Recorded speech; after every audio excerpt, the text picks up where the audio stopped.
అయితే విజయవాడలో bonda Uma central MLA bonda Uma ఆ పరుష పదజాలంతో వైసీపీ నేతలపై విరుచుకుపడ్డారు. ఎవరైతే దేవినేని, అవనిగడ్డ, సో వీళ్ళందరి మీద విరుచుకుపడ్డారు సార్. వీ ఈ పరుష పదజాలాన్ని ఏ విధంగా తీసుకోవచ్చు అంటారు? ఎంతవరకు దారి తీస్తుంది ఈ వ్యాఖ్యలు అనేది? ఏమమ్మా, నేను ఒక మాట చెప్తాను. నేను మాట్లాడితేనేమో బూతులు, వారు మాట్లాడితేనేమో చాగంటి ప్రవచనం. మరి ఆ పరిస్థితిలో ఉంటే మేము కూడా చేయగలిగింది ఏం లేదు. వైసీపీ వాళ్ళు మాట్లాడితే అవి పచ్చి బూతులు, దుర్మార్గం, దౌర్జన్యం, లేకపోతే దాష్టికం, ఇట్లాంటి మాట్లాడతాయి. తెలుగుదేశం వాళ్ళు మాట్లాడితేనేమో చాగంటి ప్రవచనాలు, లేకపోతే బొత్తురారి సుభాషితాలు, అట్లాంటివి మాట్లాడతారు. సమాజంలో, ప్రజాస్వామ్య వ్యవస్థలో నిరసన తెలిపే హక్కు ప్రతిపక్ష పార్టీకి ఉంటుంది. లేకపోతే ఎవరైతే బాధితుడు ఉంటాడో, ఒక్కడు కానీ 100 మంది కానీ ప్రభుత్వం తరపు నుంచి బాధితుడు ఉంటాడో, ఆ బాధితుడు నిరసన చేసే హక్కు మన ప్రజాస్వామ్య వ్యవస్థలో, మన రాజ్యాంగంలో స్పష్టంగా పేర్కొనబడింది. అట్ట మేము నిరసన చేస్తున్నాం. వచ్చాడు మల్లాది విష్ణు మీద కోడిగుడ్లు వేపించాడు, మల్లాది విష్ణు మీద కొట్టించాడు, కర్రలతోటి తిట్టించాడు. మహిళలను తీసుకొచ్చి లోకేషన్ తిడతావురా నా కొడక అని చెప్పి, అయ్యే సుభాషితాలు అనేది నేను అనేది. వాళ్ళు మాట్లాడిన సుభాషితాలు.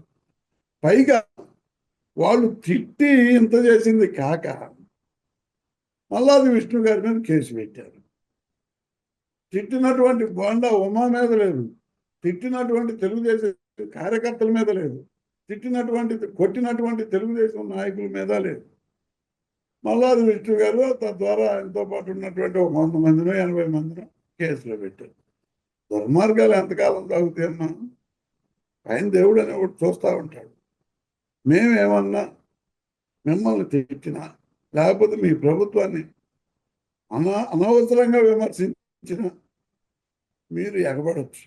మేము సహేతుకమైనటువంటి కారణం, డిఎస్సిలో అవకతవకలు జరిగినాయి, అక్రమంగా మీరు పోస్టింగ్లు ఇచ్చుకున్నారు, డబ్బులు అమ్ముకున్నారు, వాటిని రుజువు చేస్తామని దాని మీద విచారణ జరిపించండి. సిబిఐ ద్వారా కానీ, సిట్టింగ్ జడ్జి గారి ద్వారా కానీ సంబంధిత మంత్రి లోకేష్ గారు రాజీనామా చేయాలని మేము ఒక డిమాండ్ తోటి ప్రజల్లోకి వెళ్తున్నాం. అది డిఎస్సిలో పాల్గొన్నటువంటి అభ్యర్థులందరూ మాకు సహకరించారు. ముందుగా మేము వాళ్ళకి ధన్యవాదాలు చెప్పాలి. వాళ్ళు లేకుండా మేము చేయలేం కదా. ఏ ప్రాంతంలో ఉన్నటువంటి డిఎస్సి అభ్యర్థులు ఆ ప్రాంతానికి వచ్చి వాళ్ళు సహకరించారు. వాళ్ళకి సంబంధించినటువంటి సర్టిఫికెట్లు, కాల్ లెటర్లు, వాళ్ళకు వచ్చిన ర్యాంక్ కార్డులు తీసుకొచ్చి చూపించారు. అయితే చంద్రబాబుని, లోకేష్ని తిడితే నా కొడకల్లారా మీ అంతు చూస్తాను. ఎల్లంపల్లి శ్రీనివాస్ గారిని, దేవినేని అవినాష్ గారిని, పేర్లు నాని గారిని పేర్లు పెట్టి బోండా ఉమా గారు సీనియర్ ఎమ్మెల్యే తిట్టడం అనేది ఆయన విజ్ఞతకే వదిలేసాం. మేమే మాట్లాడు. మరి ఎవరు రౌడీలో, ఎవరు దుర్మార్గులో, ఎవరు దుశ్చర్యలకు పాల్పడ్డారో, ఎవరు దౌర్జన్యానికి, దాష్టికానికి పాల్పడ్డారో ప్రత్యక్షంగా చూసాం. ఆయన విజ్ఞతగా వదిలిపెట్టాం. మేము కూడా మేమే ఒక మాట అంటలా.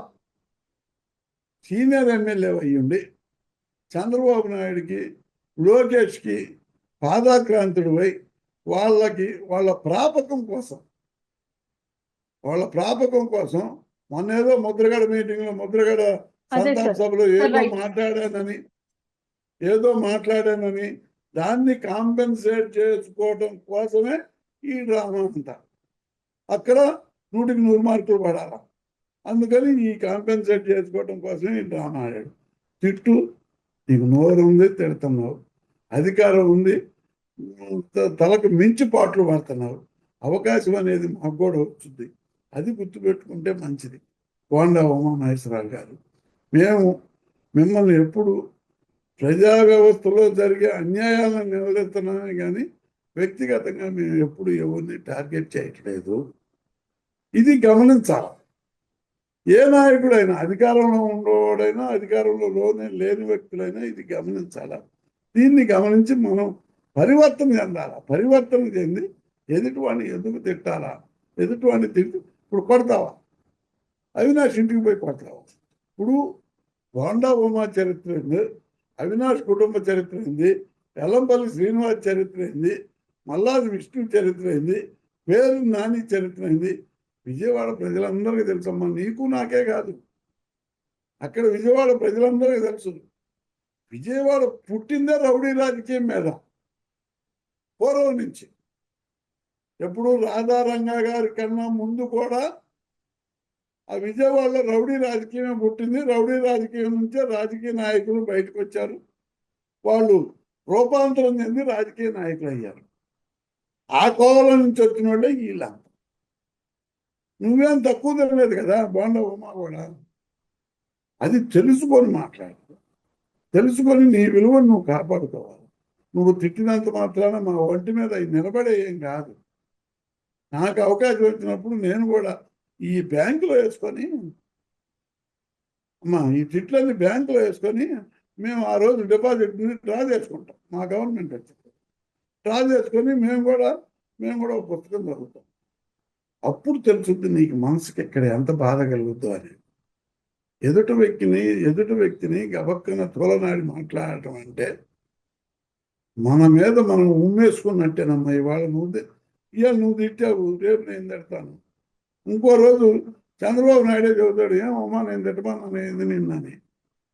ఆయన ఒడ్డును కూర్చొని అప్పుడు ఎప్పుడు ఎవరు బుర్రలో పోయేది నువ్వేగా.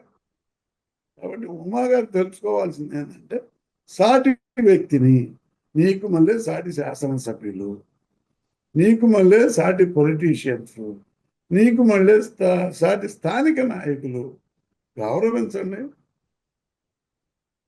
ప్రభుత్వ పరంగా నిరసన కార్యక్రమాన్ని చల్లా చెదరు చేయొచ్చునే కాదన్నాం, కానీ నోటితోటి మాట్లాడతాం అంటే మీరు మాట్లాడితేనేమో సుభాషితాలను, వైసీపీ వాళ్ళు మాట్లాడితే బూతులు అనుకోవటం అనేది చాలా పొరపాటు. ఇవన్నీ ఖచ్చితంగా మేము ఎల్లకాలం మీకు అనుకూలంగా ఉండదు. మాకు అనుకూలమైన రోజులు వస్తాయి. అనుకూలమైన రోజున వచ్చినప్పుడు నీ పాటలు భగవంతుడికి వెళ్తాయి.